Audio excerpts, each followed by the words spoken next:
Hoje, com muito carinho, eu vou falar mais uma vez de uma cidade que eu tenho uma adoração por ela. Eu nasci em Piracicaba, como todo mundo sabe, sou piracicabano de nascimento, mas Araras é minha cidade de coração. E eu também sou cidadão ararense. Muito em breve a gente vai estar lá fazendo uma cerimônia para o recebimento do título, que me honrou muito, não é? E hoje eu estou trazendo um ararense, nada mais, nada menos, que o vice-presidente é ótimo, mas por que não um dia, né? O vice-prefeito da cidade de Araras. Você vê que quando a gente gosta, a gente vai já para o superlativo. Eu estou aqui com o Carlos Alberto Jacovetti, o vice-prefeito de Araras. Obrigado por você ter vindo, viu, Jacovetti? Obrigado, Paulo. Uma alegria estar com você. É uma alegria poder participar desse programa tão visto ali na nossa região. Olha, além de vice-prefeito, o Jacovetti tem como atividade profissional, ele é engenheiro civil, também construtor. Eu não diria nas horas vagas, mas Araras, pela sua tranquilidade, enfim, ela propicia. Então, ele é um exímio criador de peixe, ele vai falar a respeito disso. E também preocupa-se fundamentalmente com a ecologia, através do plantio de eucaliptos, enfim. E escritor, que esse a gente vai reservar lá para o segundo bloco. Vamos começar por onde? Vamos falar um pouquinho desse plano diretor de turismo aqui da cidade de Araras, que já mostra, olha que bacana, ó, já falam, já mostra o lago, que é o cartão de visita da cidade, sem dúvida alguma. Turismo 360, também tem o apoio da Contur, não é? Que é o Conselho Municipal de Turismo da cidade de Araras, e da Prefeitura Municipal, evidentemente. Quanto tempo já vocês lançaram Esse plano, Paulo, é deste ano, né? A gente, inclusive, apresentou há cerca de um mês, lá na Secretaria de Turismo do Estado de São Paulo, e o secretário Lucena, ele ficou impressionado, né, com a qualidade do trabalho. Roberto Lucena, encontrei Roberto esses dias, Lucena. PV. Isso. Votou sim, que bom. Isso, votou sim. E ele ficou encantado pelo belo trabalho feito por uma comissão, junto com a prefeitura. As pessoas se engajaram nesse projeto, porque nós ararenses, né, eu sou nascido lá, tenho orgulho de dizer isso, morei inclusive 6 anos aqui em Campinas, Sim. E meu menino nasceu em Campinas. Campineiro. Mas a Araras é uma cidade muito bonita e muitas vezes nós ararenses não damos o valor devido para a nossa cidade. E esse trabalho que foi feito, ele visa encaixar Araras no projeto turístico do Estado, porque as cidades que têm realmente a configuração do turismo, elas recebem também outros tipos de verbas. E o turismo é muito interessante, porque o turista, ele está sempre de bom humor, e ele vindo para a cidade, ele atrai justamente a arrecadação de receita e emprego. Isso é muito bom para a cidade e para os munícipes. E você vai ver aí que são fotos muito bonitas de lugares maravilhosos que nós temos, Paulo. E é bacana que você faz aqui uma avaliação, né, de atrativos do Trip Advisor, e é muito legal, muito com dados famoso. específicos. Que pessoas têm acesso a isso? Como é que se tem acesso a esse tipo de livro? Ele foi distribuído na cidade? Na verdade, ele foi feito agora, né, um embrião, e ele é entregue para todas as pessoas que solicitem. O pessoal que vem de fora, as entidades da cidade, em hotéis, nos cafés, onde tenha fluxo de gente. Então, ele é um embrião, por quê? Porque a cidade ela está se qualificando para entrar justamente nesse roteiro. A cidade tem belas fazendas também. Exatamente. Ali, não é? Aliás, uma dessas visitas, né, do secretário de turismo foi numa fazenda que, inclusive, a Maria Rosa, minha esposa, Sim. Ela praticamente nasceu lá. A minha sogra, meu sogro, são pessoas que nasceram nessa fazenda. Você sabe que eu tenho um dado interessante, rapaz, porque eu, quando mudei para Araras, o Jardim Cândida, que é um bairro bastante tradicional na cidade, ele estava em formação. Nasceu primeiro ali a Avenida do Filtro, que hoje a cidade é permeada por condomínios, mas na época você morar na Avenida do Filtro era um sinônimo de status, não é? Exato, exato. E na rua de trás morava eu, inclusive ao lado da família. E ali é interessante esse bairro, porque historicamente ele configura o êxodo rural. As famílias estavam saindo das fazendas e vindo morar na ali cidade. no Jardim Cândida. Inclusive ali onde você está dizendo, né, o Paulo está comentando aqui, tem o pessoal da Fazenda Morro Alto, justamente Fazenda Morro Alto, onde o outro lado, onde foi meu pai nasceu, meus avós nasceram, é onde também eu cresci. Então, ali no bairro do Cândido, tem o pessoal, um abraço aí para o pessoal da Fazenda Morro Alto também. E o que é interessante, que as famílias permaneceram. Então, hoje você tem o bisneto, você tem o neto dessas famílias que compraram suas casas ali. E por que ali? Porque ali dava acesso às fazendas. Era tudo pertinho. Era muito próximo, não é? Minha avó, Paulo, ela era lavadeira da Fazenda Morro Alto e meu avô era o cozinheiro. Sei. E a gente cresceu junto com eles. Então era interessante que a cozinha da fazenda parecia esse estúdio seu aqui. E a gente tinha o quarto literalmente dentro da cozinha. Então meu avô e minha avó moravam ali e a gente também. Tivemos uma infância maravilhosa ali na Fazenda Morro Alto. Quantos irmãos, Jacovete? Eu não tenho irmão, mas filho eu filho único, mas eu tive 11 primos da minha idade. Então era igual aos irmãos, né? Que era uma prática muito comum que hoje em dia parece que as pessoas se distanciaram. Graças a Deus, na minha família não tem esse problema, porque todo mundo se frequenta, e é uma coisa muito legal, né? Por exemplo, você que está aí na tua sala hoje, no domingo, assistindo esse bate-papo gostoso aqui com o Jacovete, e vai nos passar mais informação. Aliás, é um privilégio a gente trazer a informação de todas as cidades ao redor da cidade de Campinas, porque elas são muito parecidas e, ao mesmo tempo, são muito diferentes, porque você consegue analisar e captar coisas mínimas, detalhes mínimos, mas às vezes até da própria linguagem, de sotaque, de postura, de comportamento. Exato. Porque a nossa região é uma região plurirracial, não é multirracial, porque você tem todas as origens. Por exemplo, americanos, você tem lá os americanos, os italianos, você tem alemães na cidade de Rio Claro, é um espetáculo. Araras, basicamente italiano, né? O interior de São Paulo, ele é justamente construído por essa pluralidade. E o que faz ser um povo assim mais interessante. Porque você vê que é um pessoal que acaba sendo mais aberto, mais solícito. Isso é bom, né, para todos nós. Olha, eu estou vendo aqui Secretaria Municipal de Educação, Guia de Estudantes, curso técnico, graduação e pós-graduação. Eu tive o prazer de estudar durante alguns anos no Cesário Coimbra, que era onde o ensino do Estado era simplesmente espetacular. Seu Chiquinho. Seu Chiquinho.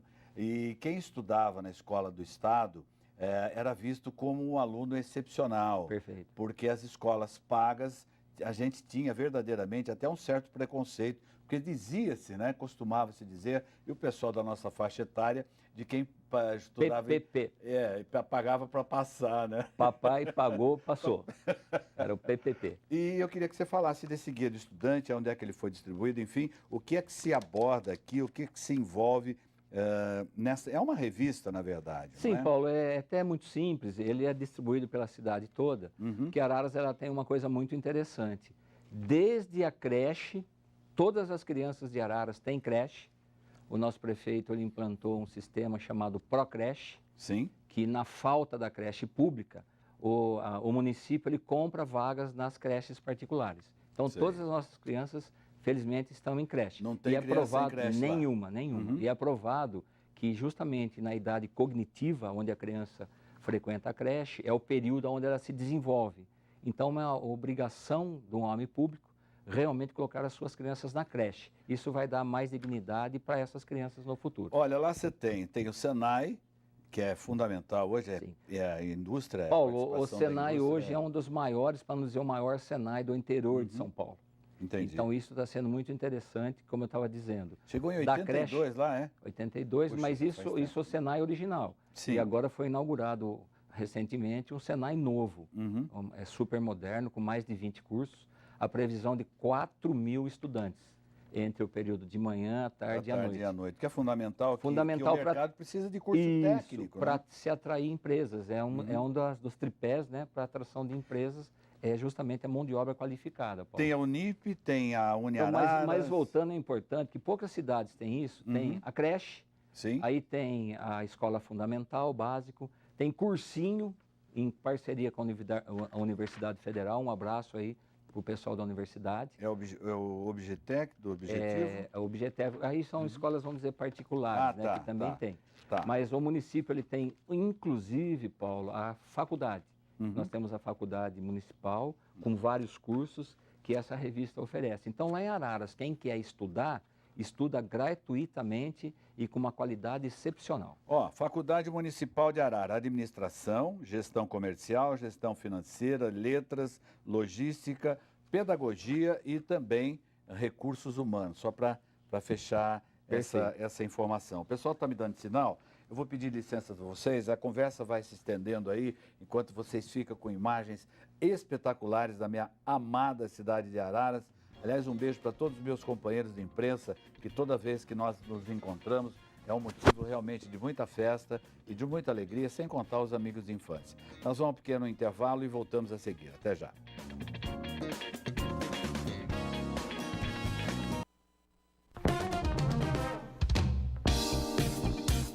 Pois é, nós estamos de volta e hoje eu estou recebendo aqui o vice-prefeito da cidade de Araras, o Carlos Alberto Jacovetti, e a gente abordou alguns assuntos interessantes no primeiro bloco. Para você que está ligando agora, seja bem-vindo nesse domingo. E a gente continua batendo papo aqui, muito gostoso. Quantos habitantes tem Araras hoje, Jacovetti? Cerca de 130 mil habitantes. 130 mil habitantes. A cidade, num perfil econômico, ela vive e sobrevive de quê?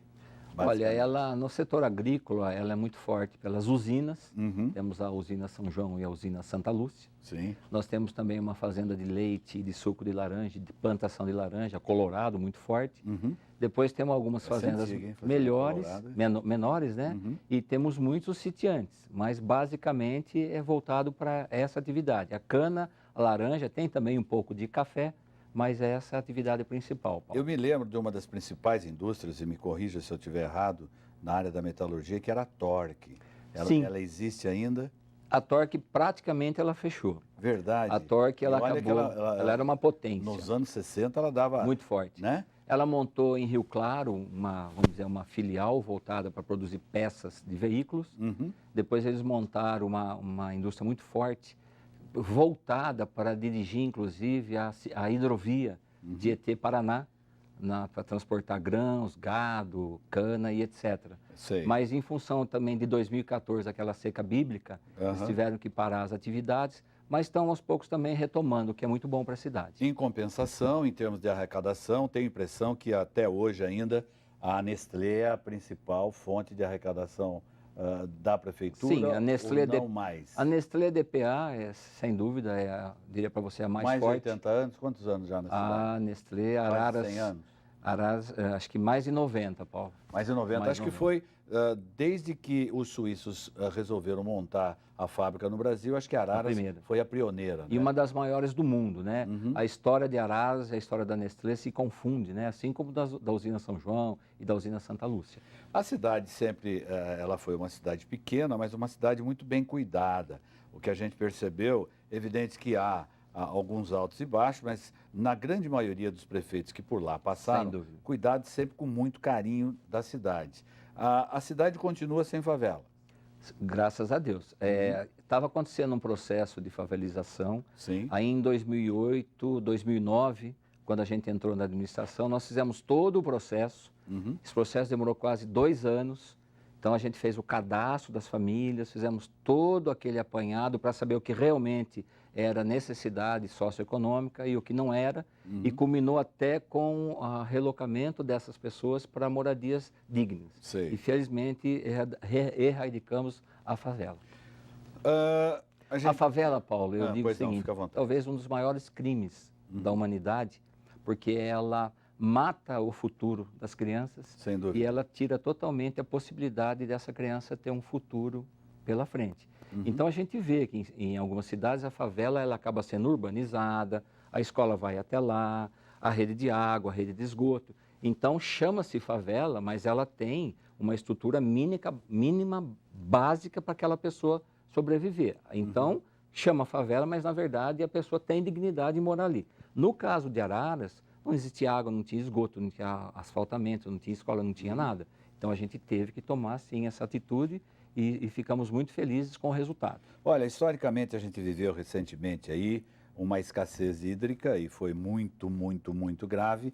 A Araras, ela traz, ela recolhe essa água, ela busca essa água para alimentar a cidade de que rios? Na verdade, o sistema de Araras ele foi concebido por pequenas represas ou barragens Sim. de água superficial de nascentes.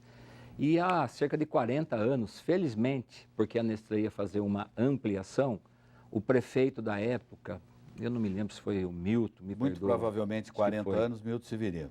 eles fizeram um acordo com a Nestlé, onde a Nestlé bancou todo um sistema de captação do rio Mogi Guaçu, que é quase 30 quilômetros de Araras. De maneira que a Nestlé pudesse fazer ampliação das suas atividades e não faltasse água, nem para a Nestlé e nem para a cidade. E esse sistema veio funcionando. E a cidade, ao longo desses anos, construiu uma barragem a mais outra. Então, na última barragem que foi concluída na nossa administração, em 2009, 2010, Araras foi concebido para ter água para 30 anos, dentro de um regime hidrológico conhecido, que quando você faz o cálculo da engenharia, você tem parâmetros, que é o que nós tínhamos. Porém, com a seca de 2014, duas das nossas represas simplesmente secaram. Uma delas ficou com um pouquinho de água igual a esse copo, e a outra estava na iminência de morrer os peixes.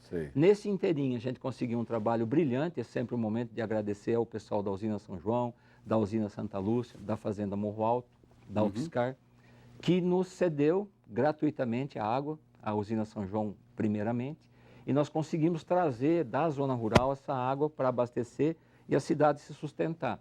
E em seguida, o departamento nosso, o SAEMA, que trabalha justamente com a água e esgoto, conseguiu quase que dobrar a captação do Mogi Guaçu.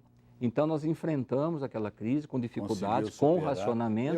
Eu me lembro que houve algum tipo de racionamento. Em 2015, que já teve uma chuva mais dentro da média, a gente enfrentou tranquilo, as represas estão praticamente todas cheias, a população colaborou muito, que houve uma redução significativa no consumo, e nós aprendemos a conviver com isso. Então, dentro de um regime conhecido, Araras não terá problema de água. Porém, nós temos que agora ficar mais atentos para saber o que será a hidrologia daqui para frente. Olha, a cidade ela cresce numa velocidade que fica até difícil de você mensurar, não é?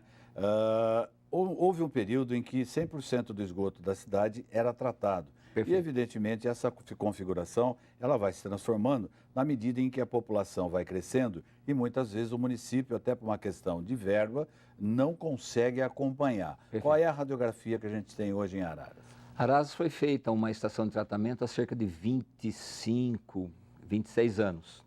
E a cidade de Araras cresce 1,15% ao ano. Então, nesse período de quase 30 anos, a população cresceu em torno de 30 mil habitantes, 35 mil. Então, a estação ela foi concebida para um número de habitantes e esse número passou. Então, hoje, nós estamos nesse momento, inclusive, fazendo a ampliação da estação de tratamento, para que os esgotos possam realmente ser tratados na sua faixa de quase 100%. Por quê? Araras tem um pequeno rio, que é o Córrego Arari, o Ribeirão das Araras, que vai até o Mogi Guaçu. Então, hoje ele já chega com uma qualidade razoável, né, aceita pela CETESB, mas nós estamos trabalhando para ampliação dessa estação, para que Araras, para os próximos 20 ou 30 anos, não tenha mais problema com o tratamento de esgoto. Bacana. Olha, nós estamos vivendo um ano político, um ano de conturbações, enfim, mas a gente está tentando buscar o nosso rumo e o brasileiro, ele, apesar dos seus erros, ele os aprendeu historicamente desde 1500, quando nós fomos descobertos por Pedro Álvares Cabral. Aliás, estamos celebrando aí, né, mais um aniversário de descobrimento do Brasil, enfim.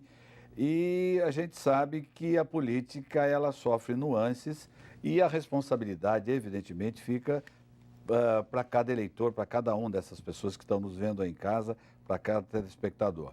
Você, como vice-prefeito, é a tua primeira participação como político numa administração? Na verdade, Paulo, eu me inscrevi no primeiro partido político, no PSDC, Social Democracia Cristã, em 2007. E disputei a minha primeira eleição em 2008 enquanto vereador. Deu uma contingência lá e deu sorte, eu fui eleito. O que é muito incomum na primeira eleição você ser eleito. Um ano e meio depois, houve a cassação do nosso prefeito e acabou havendo uma eleição extemporânea. E aí eu acabei sendo escolhido para ser o vice-prefeito do Dr. Brambila. Tem a impressão que você hoje vive um momento de transição, não é? Sim, então, mas aí nós fomos eleitos e fomos reeleitos. E agora, sim, termina o nosso mandato, né? Vamos dizer, foi um mandato e meio, vamos dizer assim, né? Que foi 2 anos aproximadamente Então enquanto você vereador. pode, por lei, E se eu posso, por lei, candidatar. ser candidato a prefeito. Porque o cargo de vice-prefeito, Paulo, ele é um cargo de expectativa. Uhum. O prefeito tem o ato administrativo e tem a caneta, o vice não.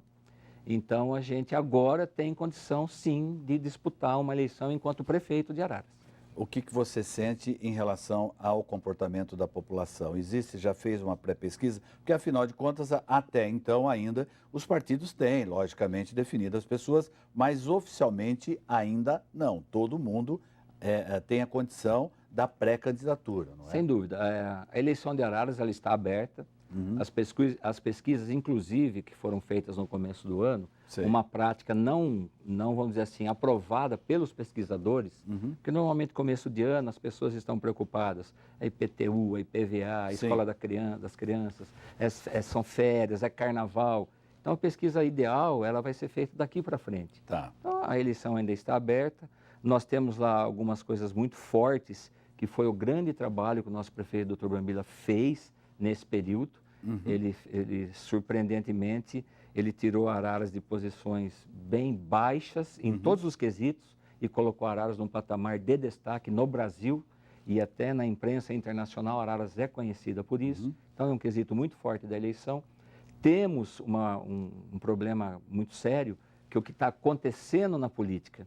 Hoje, se você colocar num paredão um político, um assaltante de banco, um ladrão, e falar assim, ó, escolhe um aí para tacar pedra, vai tacar no político.